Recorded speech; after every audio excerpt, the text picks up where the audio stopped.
back to my channel. So as you can see guys, I'm about to sleep, so it's already 10 p.m. here. And if you're following me on Instagram, you would know that I've been staying in my bed in my room whole week. So now my body clock is everywhere. Now it's already 10 p.m. and I'm still here in front of the camera talking to you. So our class has been done last week. So now I'm not working, I'm not already studying, I'm just waiting for the placement. I'm stuck in my room, just laying down all day, eating, sleeping, moving, YouTube, Instagram, everything. So guys, I'm here with you, very alive, awake at 10 p.m. So anyways, I'm not gonna talk a lot about myself. So for today's video, I am going to share to you how and where to find a house, room, or apartments for rent as an international student here in Canada. So this video again is all based on my experiences. So what I experienced, what I did,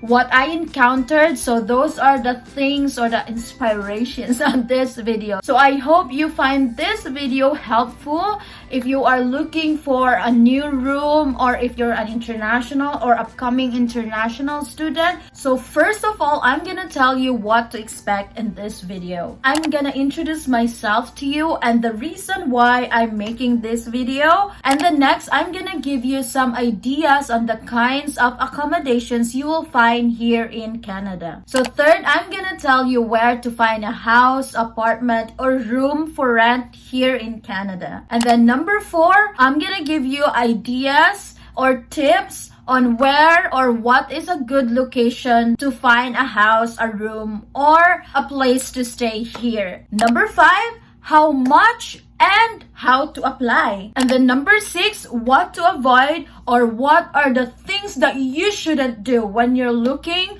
for a place to stay. And then number 7, what are the basic requirements that they usually ask from their tenants. And then number 8, when is the right time to find a place to stay or when to go house or room hunting. Okay guys, just for the sake of not repeating the words again and again and again and again and again, and it's so maybe annoying for you. So if I say room for rent, it doesn't mean just room, okay? It's either house for rent, basement for rent, apartment for rent, or just room for rent or bed spacer. So if I say room for rent, it's basically everything, okay? So just put in your mind, I'm just gonna say room, but it's for everything, okay? So hi guys, if you are new to my channel, I am Lady Felician. I am a Filipino international student here in Canada. I am studying the pharmacy technician program here in Ontario. I would just like to say that if you're watching this video and you're planning to apply to other provinces, I'm not sure if it's the same, but more or less, okay, they're more or less the same except maybe the prices, because different provinces they offer like slightly different prices, but yeah, everything I guess is the same. So I hope this will still helpful for you. And the reason why I'm doing this video, because I know the struggle of looking for rooms for rent. So I went here in Canada last year. I stayed with a family friend for 8 months, and then January 2022 I decided to move out, to live alone, to discover myself. And that time it was really like, it's my first time to find rooms for rent here, and it's really a struggle guys. I realized to myself, oh my gosh, I should really do a video because I know the struggle. Like a lot of people need help in finding houses, like they need tips, because based on my experience, you will find a lot of scammers, a lot of unexpected happenings, or a lot of misunderstandings. This video guys, I really hope this will be useful for you, because guys, just I'm warning you, if you're looking for houses, be careful, look for the best, okay? So as I said, when I came here in Canada, I lived with a family friend when I decided to move out on January 2022. So this is my new place right now. If you haven't seen my video, like a kind of tour or like move out, sharing experience, whatever, I will put it here. And also, guys, check the links below. I will put links below that you will find very useful. Again, I already finished my classes, my theory classes. I still have placements to do, but I decided to move out away from this place here because I want to like go to another city of Canada or Ontario. So I realized, oh, here we go again with all the struggles. So then I decided to make this video a reality. Maybe this will be the last time that you're gonna see my room. I guess I didn't really have like a lot of videos in here because I don't like the lighting, so this is like a fake lighting or something. I am more on the natural lighting. Hopefully on my new room I can make more videos. So okay, anyway guys, I have a lot of things to do, to say in here, so let's go. So now guys, let's go to the kinds of accommodations that you can get here in Canada. So I have here 5 basic types of accommodations. I'm not sure if these are the only types, but these are the only types that I know. So first of all is roommate, or having a roommate or a bed spacer. So this is the cheapest and this is the most common kind of accommodation that international students do here in Canada. So basically you have a roommate. So for example, in my room right now, this is a private room, so I have a bed of my own and I only have this room for myself only. So roommate means you have like 2 or 3 or 4 students or basically people in one room. So this one is really cheap because a lot of like owners, they just say, okay, it's up to you if you like 2, 3 or 4, but you have to pay me 2,000. So a lot of students do this with their friends. They divide the cost for one room. So yeah, it's really cheap because like for example, you pay for 1,000 for a room and you have like 2 or 3, so it's around like 300 for 500 or something like that. So number 2 is 1 bedroom or the private bedroom. So this is the second most common. So as you can see, this is the type of accommodation that I have right now. You have your own room, but you share your kitchen, you share your washroom, you share your laundry and everything. So those are shared places, but you have your own room and you can do everything in your room. And then for me guys, this one is the most cost effective because you have your own privacy, and as a student you have to focus, right? So you can study alone and it's more quiet and you won't get disturbed. Like for example, you have a roommate and she or he is working. Like if you're studying and she's like doing something, preparing himself to work, like it's kind of disturbing and you can't really focus. But if you're okay with that, then no problem. The third type of accommodation is 1 house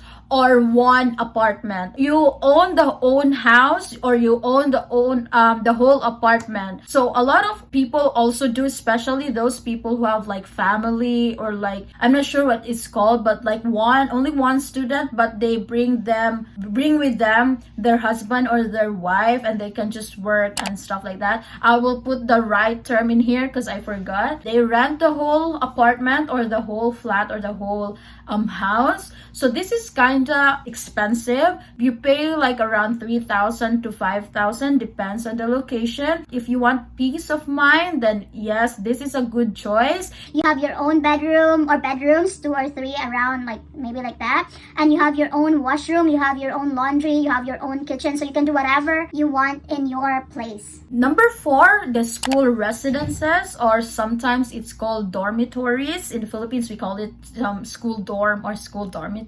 For me, this is the safest. This is also very convenient. This is the most convenient for me of all the types because first of all, if it's a school dorm, so it is very near to the school, very safe because a lot of schools here, they have their own like security guard. But again guys, this is very costly, very costly. So I know one student who resides in this kind of accommodation. She pays 5 times more than I pay. And then another one, she pays like 20,000 for a year or something like that. So I'm not gonna tell you what schools they're from, but yeah, so it's kind of expensive. But if you want like a peaceful life and just very convenient life near the school, near everywhere, so you can get this one as well. And then number 5, we have something called homestay, or they are also called family ties. So this one is also very convenient. Basically, you live with a family. So there's one house with the family in there, and they will like adopt you like their own kid or their own children or whatever. So some homestays, they offer free food, they offer free transportation, like they drive you to school or they pick you up from school. So it depends on what kind of homestay you get. It is also kind of expensive, and another problem is the culture difference. So like for example, guys, I am a Filipino, and where I am right now, there's a lot of Indians. So like for example, I get a homestay and it's an Indian family, so I might get problem with the food because we have like different cultures, different nationalities. We have different food, right? So I might not like the food, or I might like, but like eventually I will long for my own food, like stuff like that. And also the accommodations, like other people are vegan, stuff like that. So you can choose your own meal. So I hope if you find this kind of accommodations, if you want, like you don't have to think for the food, get the family that has the same culture or the same things you do. Like basically those things.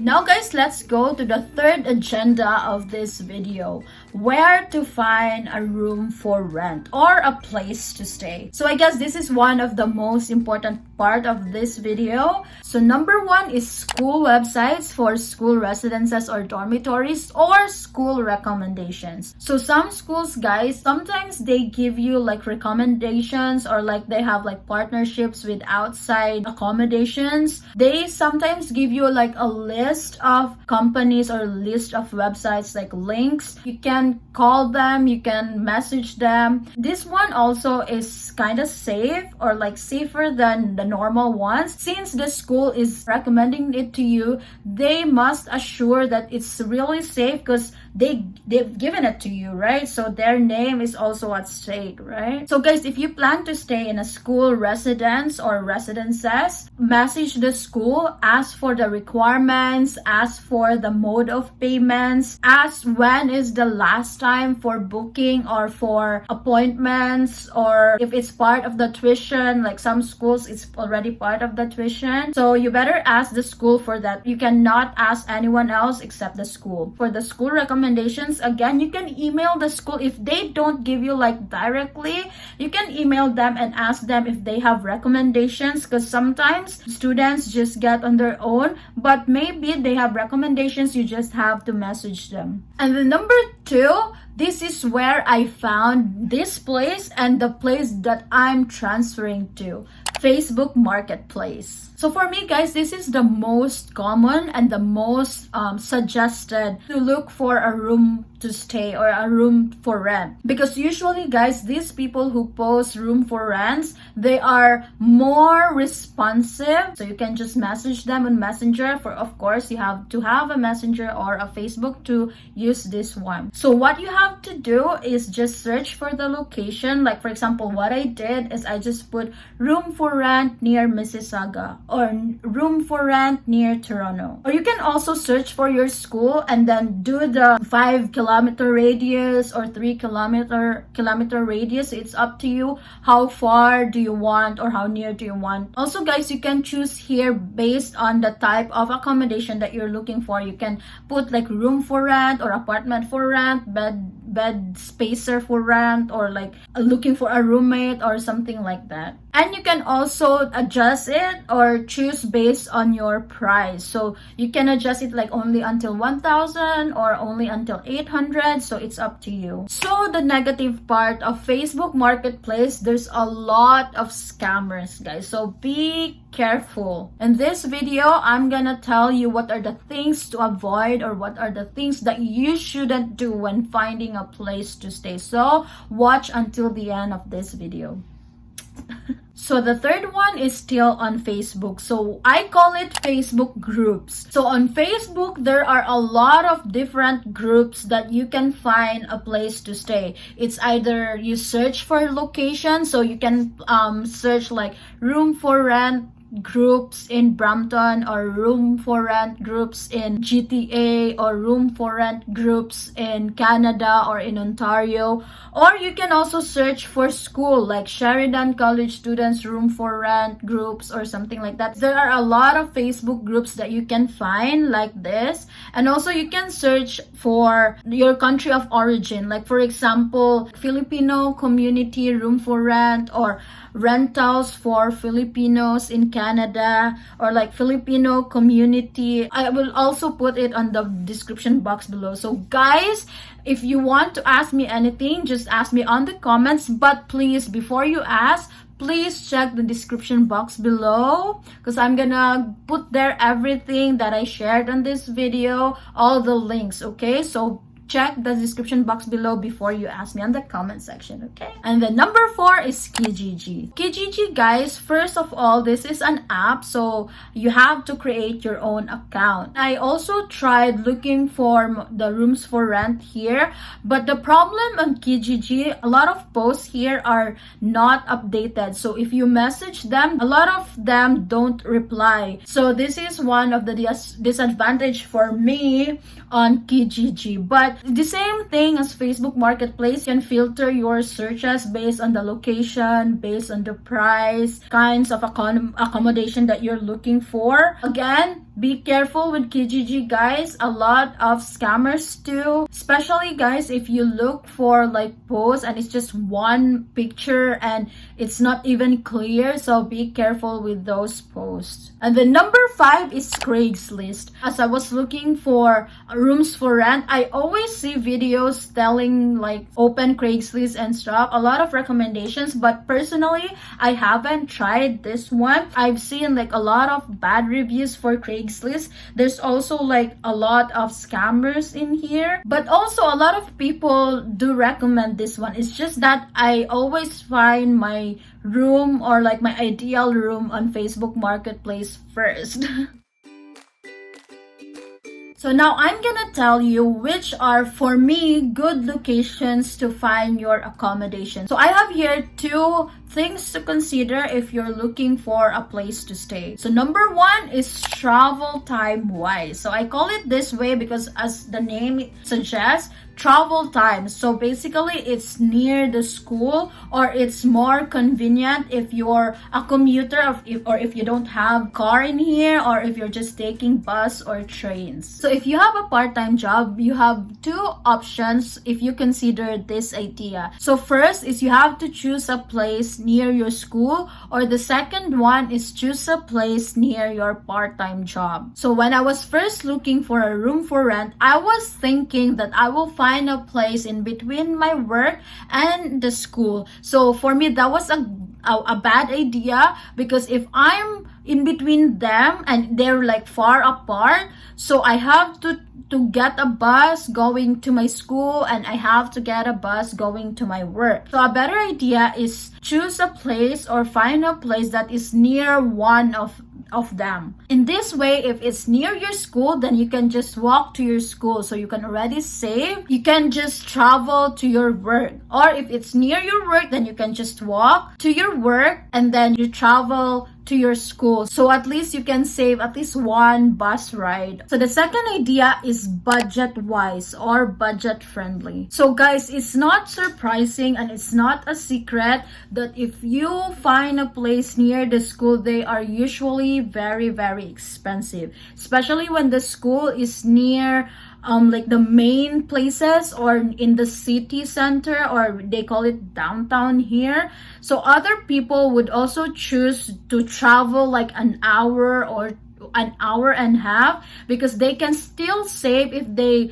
find a place like away from the main places or the main like city. So if you don't mind traveling 1 to 2 hours going to school or going to your work, if you want to save, then this is also a very, very good idea for you. But suggestion for you, please compute first how much would you pay for your transportation, and then if you have online classes or if you have face-to-face classes, so try to compute how much would you pay in 1 month and then add it to your room rent. So if it's almost the same or it's even bigger or more expensive, so I suggest to just choose a place near your school or near your work. So this one is more convenient, and if you're working and studying, it's so hard to travel away from school, travel 1 to 2 hours. It's not so wise. So consider transportation and the hassle.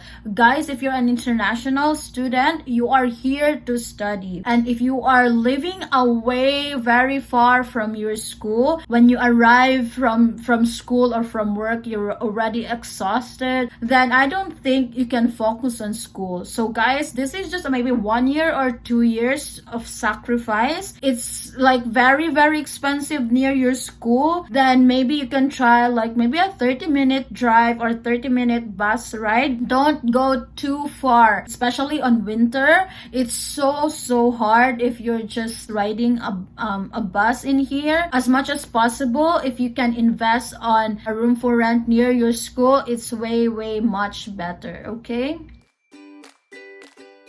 so the fifth part of this video is how much and how to apply. So as I have mentioned, places or rooms that are near the main highways or near the schools, near the malls are much more expensive than those outside of the city. So in my place right now, I am just walking distance to the school. I walk around 10 to 15 minutes to school.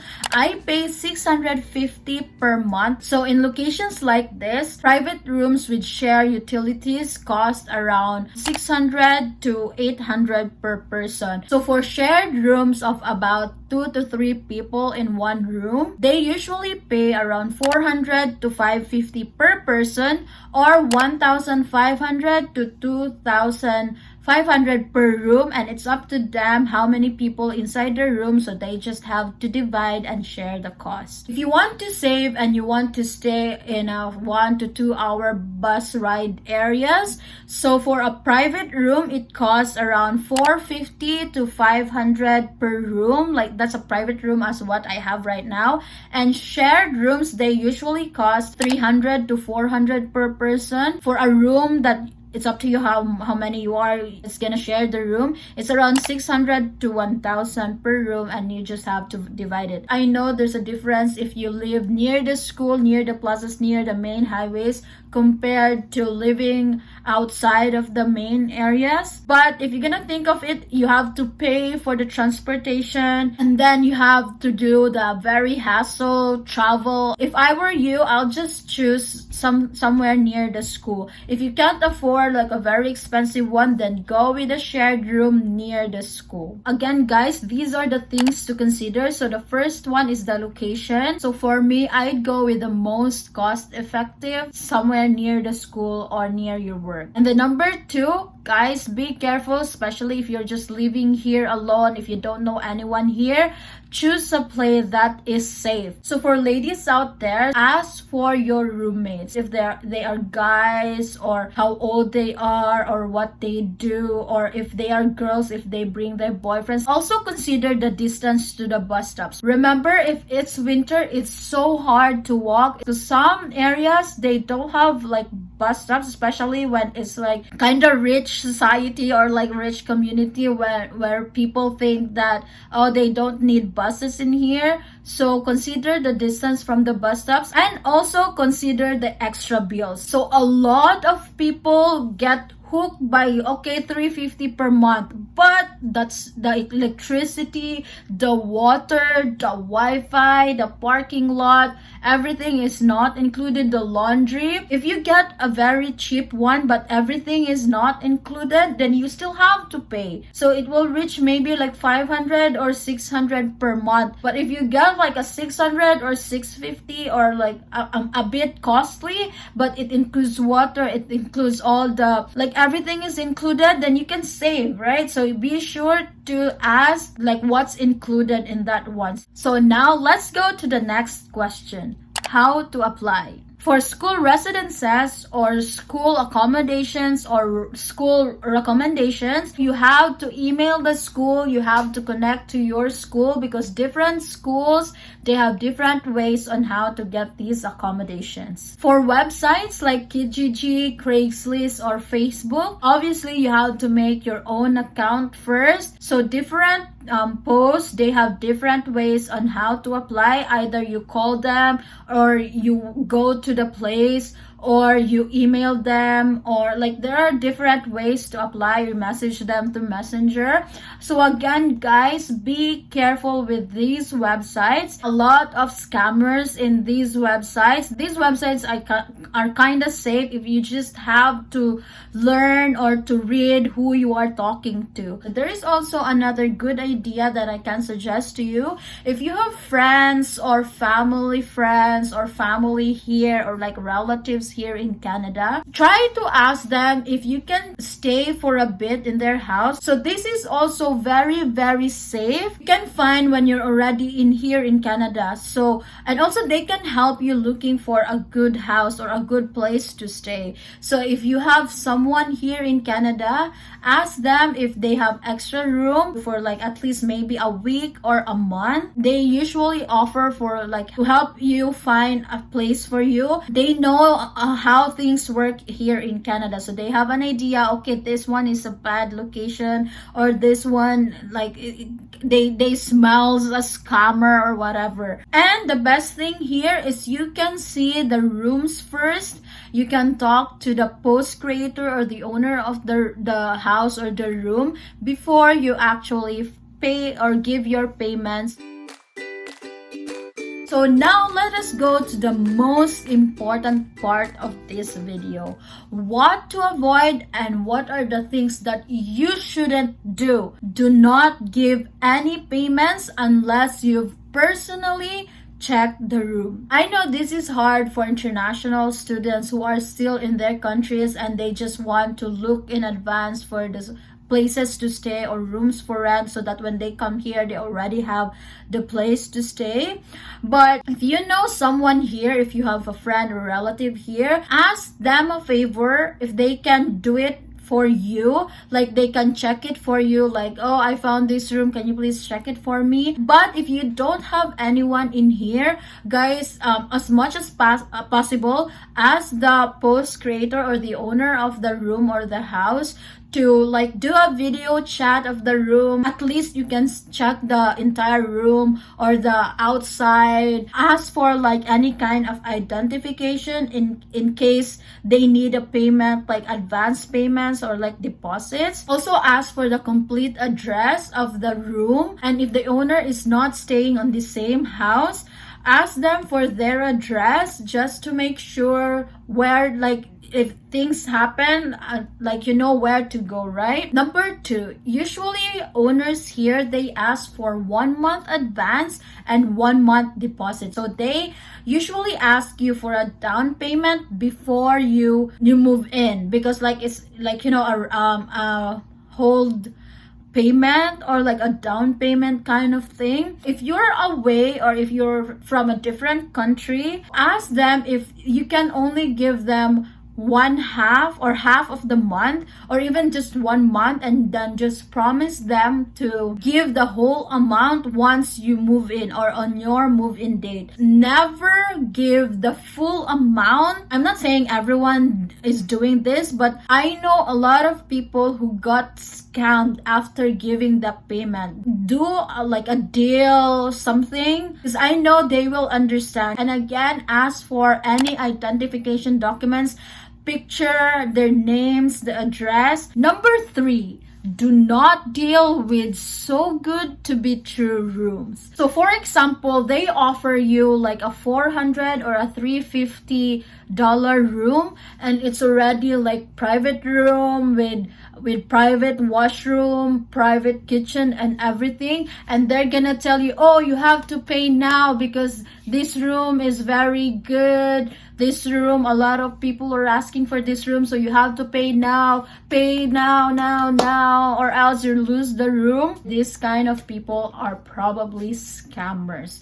So never deal with this kind of like pressure, like they pressure you to pay. If they don't give you like an enough amount of time to think of it, guys, don't deal with this kind of people. You can still find a safer room without any pressure. And as I said, these are probably scammers because they want you to pay now, and then they're gone. Number 4, do not deal with one picture only post. If you really like the deals or they have really good reviews, you really like the location and the description on the of the room is really good, if it's a really great deal, then try to message them. Ask for more pictures, or if possible, ask for videos. It's not safe to trust on one picture alone, right? Like especially when the picture is like a feet, a bunny, a book. How come this is a room and you posted like a cell phone or a pen or whatever, right? And then number 5, do not leave any important details. Ask all the questions that you can think of. Ask for the owner or the other tenant's nationality or their background, like their gender, where they work, where they school, how old they are, what do they do, if they're vegan, if they eat meat. Everything that you would like to know, ask them. They're gonna give you information. It's better to be annoying than to to be sorry after, right? So this is an experience. When I was looking for a room, I found a lot of posts that are really misleading. So first, I found a post and it says it's a 4-bedroom house. 3 rooms are already occupied and they're looking for a professional male or female for the other room. So I was thinking maybe it's a combination of males and females in that room, and maybe just 3 people are staying there. So I went there. I really liked the location. It's just 100 meters away from the bus stop and walking distance from my work. So I went there, and then when I went there, I was really shocked. The owner can't even speak English, so how can I communicate? And then the 3 rooms are occupied by 5 guys. I saw one of the guys and it's like very scary. The guys are like 40 to 60 years old. Shared washroom, shared shower area, shared kitchen and everything. 5 guys, and I'm the only girl, and they are like really huge guys. So I was like, no. And then the other one, the post was saying it's a 2-bedroom apartment. One of the rooms is occupied by the owner. She's looking, or he or she was looking for a renter just to help pay for the bills. The post was saying looking for female only, professional or student, female only. So as I was expecting that the owner is a female or a lady or whatever. So I tried to call immediately because it's also a very good location. So you know what I found out? When the post creator answered, it was a guy. So it was like, oh, it's already a red flag. Why is this a guy? So when I called the guy, I found out that the guy was like around 60 plus something years old. He's divorced. He works at home. He only has 1 washroom, 1 shower area, 1 bathroom. Like one bathroom. And the apartment is like on the 17th floor. And I was like, oh my gosh, what if he kills me? Something like that. And you know what's the most creepy thing? I already said no, but he still keeps on calling me. He still keeps on messaging me. He's saying that, oh, this is really a good deal. I know you're a good person. I know you're a clean lady or something like that. He even lowered down the price. So I immediately know that this is a very bad scam. So yeah, be careful when looking for a room. Now let's go to the requirements. So different companies, different websites, different schools, they ask for different requirements. So what I'm gonna tell here are just the basic requirements. So for school accommodations or residences or dormitories, of course, you have to be enrolled. Some schools, they ask for payment like for the whole semester. Some schools ask for the whole year. Some schools like quarterly or monthly. So again, different schools, they have different requirements. So you better email your school and ask them what are the things you need to submit and what are the modes of payment. For accommodations that you found online, so again, you have to make an account first for Facebook, Craigslist, Kijiji, and all the online websites and links. You have to make an account first, and some websites, they ask for information like personal information like ID, or they ask for your work or your school information. Guys, be careful also with sharing the very personal information you have. Do not share your bank account. Do not share your passport, or do not share the the confidential documents. Be wise on sharing your documents. So for direct accommodations, or those accommodations that you found directly, whether it's from Facebook Marketplace and then you went there and then talked to the owner and stuff like that, or it was recommended by a friend or recommended by the group and recommended by relatives. So different owners, house or room owners, they have different requirements, but most of them, they ask for identification documents. Never give them the original documents. Just photocopy it or take a picture and send it to them. Never give your bank information. Never give the confidential documents. If you're gonna submit documents, know which part to cover. Know which documents you're not allowed to submit or you're not supposed to submit. Some owners, they ask for credit scores. If you're already here in Canada, or if you're not here in Canada yet, search what is a credit score means. Sometimes they ask for credit scores just so they know that they can trust you when it comes to payment. Again, do not share your bank information. Credit score is different from your bank information. Very few owners, they ask for police clearance, like from your country or here in Canada. So those are the main requirements that they ask for, but usually they just ask for like one identification document. Finally, we are on the last part of this video. Guys, it's already 11:30 and I'm so sleepy. Look at my eyes.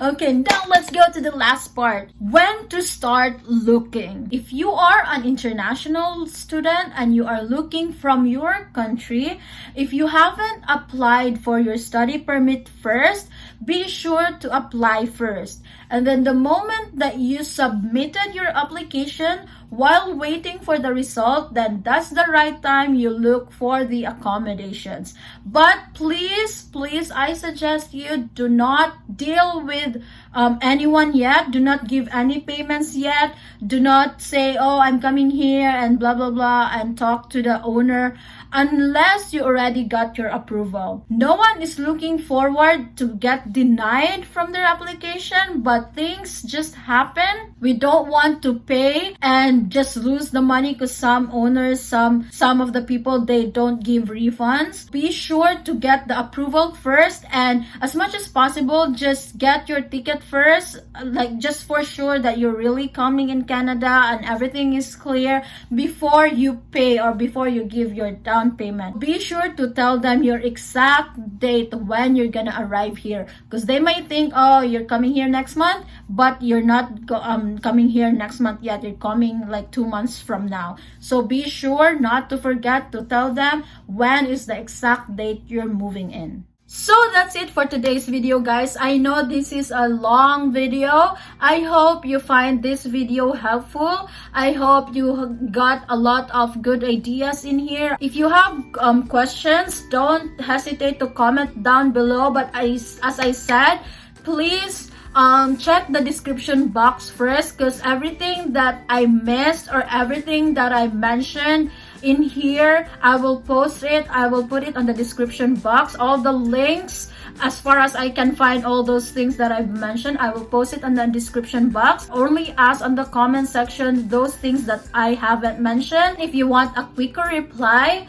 please don't hesitate to message me on my Instagram at Lady Felician. So follow me on Instagram, guys. I usually post like life as an international student kind of stuff, my experiences here, just random. And I also like ask for people, like if you have questions, I try to help as much as possible, as much as I can. So you can follow me on Instagram and message me from there. So again, that's all for today's video. I hope to see you again on my next videos. You can give me ideas on what videos to make next time. See you on my next videos.